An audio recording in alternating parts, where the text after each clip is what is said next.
Hello mga kangat, this is Kim of Lessandra International and welcome to our Web Wednesday.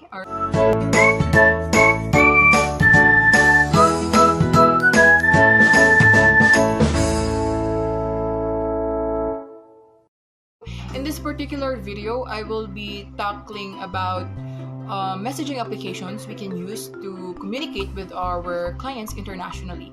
Disclaimer, I wouldn't be talking about the technicalities of these applications nor its specific functions. It's just that we're gonna look into the top 7 most used, and then we'll check on some countries and what specific messaging application they are using. Like majority of them are using in a certain area. Alright, so on the screen are the top 7 most used messaging application that we can maximize, we can use. So check if you have these applications. We have WhatsApp, and then we have Facebook Messenger, we have WeChat, we have Line, we have Viber, we have IMO, we have Telegram. So kindly check if you have them all. Actually, you don't need to have them all. So that's the purpose of this video. We're gonna talk if which of these messaging application is widely used in the certain countries. So I picked more than 7 countries. So let's start.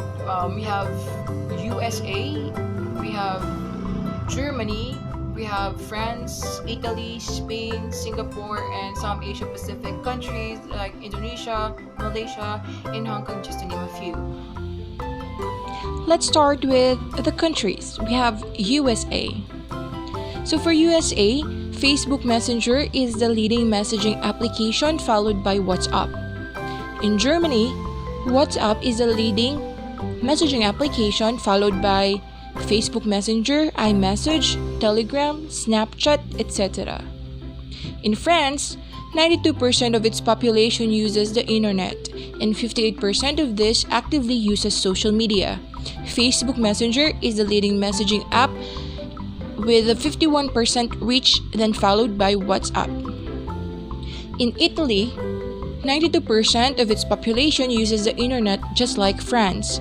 However, the leading messaging application in Italy is WhatsApp, with a penetration of 84%, followed by Facebook Messenger app.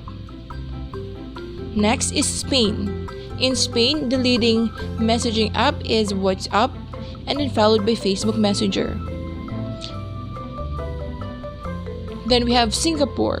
In Singapore, we have WhatsApp as a leading messaging application, followed by Facebook Messenger.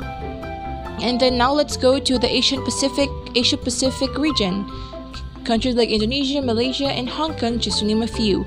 So WhatsApp is a leading messaging application, followed by Facebook Messenger, WeChat, Viber, Line, etc. So I guess that's all for those are just the country I picked. So anyways, the major takeaway of this video is that you don't have to have everything or to get everything. You just need to plan strategically, know the country or know the people you want to reach to, and then of course know their medium of communication. So this way you can effectively connect to them and of course communicate to them, and eventually negotiate with them, and finally close deals from them. Alright, so I think that ends my video, and I hope that you learned something in this video, and I wish you all the best. Good luck, and let's have more sales this month. Alright, bye!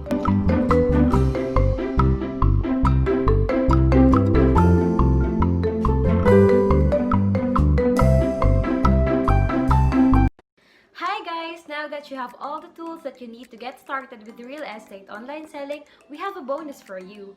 Here are some tips that will help you use social media effectively as a platform for online selling. Tip number 1 is to dedicate time and effort to learn about how social media works. There is a saying that goes that every expert was once a beginner, and you cannot be an expert on something if you will not devote time and effort to learn it. Tip number 2 is to listen to your customers. As we always hear, the customer is always right. Therefore, if we take time to listen to our customers, we will learn more about them and it will open doors to new opportunities. Putting that in our head, it is important to use social media as an extension of our customer service as well. Tip number 3. Use automation for consistency. One way to do it is to schedule your post for the days ahead. Creating a content calendar can help you establish a consistent voice and a consistent posting schedule. Posting different materials every day can be a little hassle, so here are the step-by-step procedure on how we can schedule our future posts for our page. First, go to the Publishing Tools option at the top of your page. Go to Creator Studio. Click Create Post. Put and finalize your post at the tab, and instead of clicking Publish, go to Schedule. Once you are done, on your main page, you should be able to see that there's one scheduled post and you're ready to go. Tip number 4. Engage with and delight your audience. Everybody knows that you should delight your audience, but we seldom talk about how and why. It's not enough to know just the demographics of your audience. It doesn't really tell you what you need to know.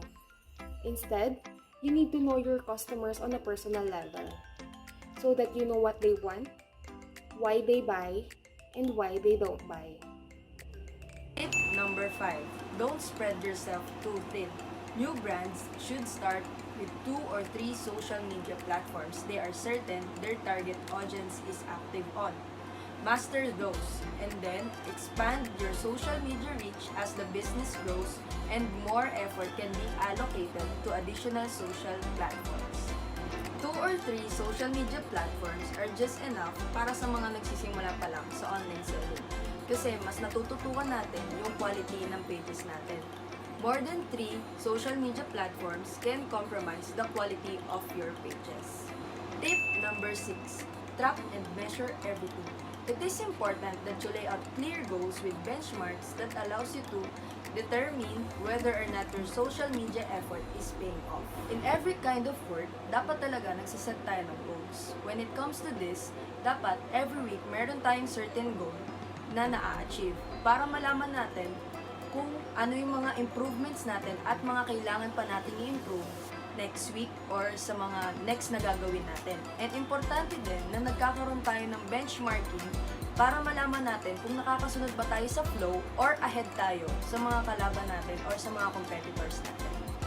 So ayun po mga kaangat, nabigay na po namin yung mga tips na kakailangan ninyo para maging effective po ang ating mga social media platforms. And I hope nakatulong po ito sa inyo. That's all and have a salesful day mga kaangat. Hello mga kaangat! I'm Jose Sublay, graphic artist from Lessandra Corpco.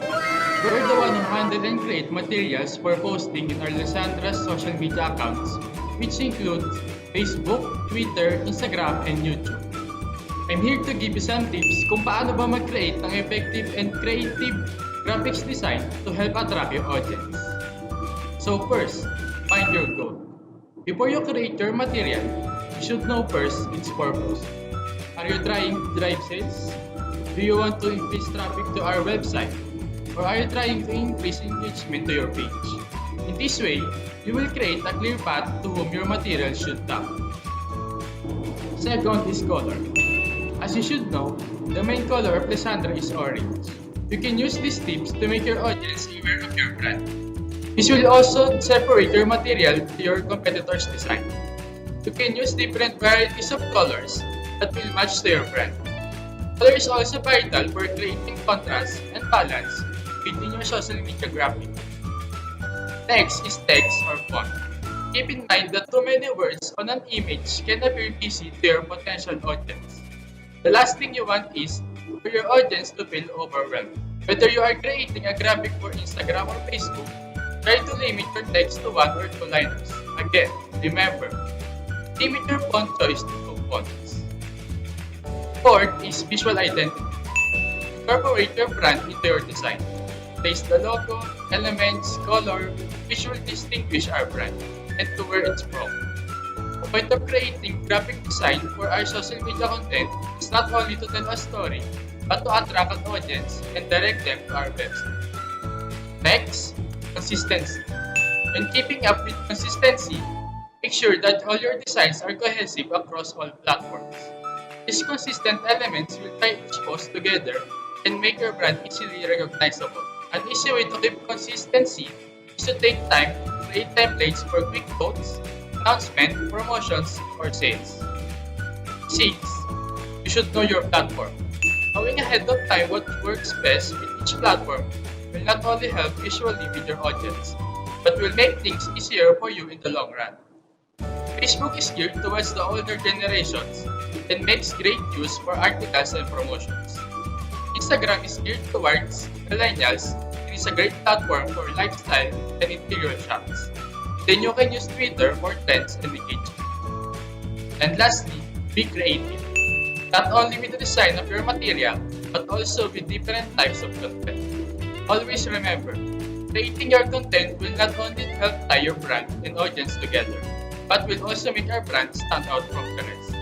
You can check Big Easy, you'll need 3 vectors, clip art graphics, vector art images, design templates, and illustration created by artists worldwide. Pixabay and Pexels if you're looking for stock photos. And for design platform, aside from Canva, you can use Designer and Trello, an online design tool to create animations and graphics for social media. That's it for creative graphic design tips for social media. Thank you. Hi everyone, I am Gia Tunzon, writer from Lessandra. I'm here to give you some helpful tips in creating effective social media content. Number 1. Know your brand personality. When you are creating your social media content, you have to know your brand personality first. These are the characteristics na pwedeng associate sa'yo ng followers or clients mo.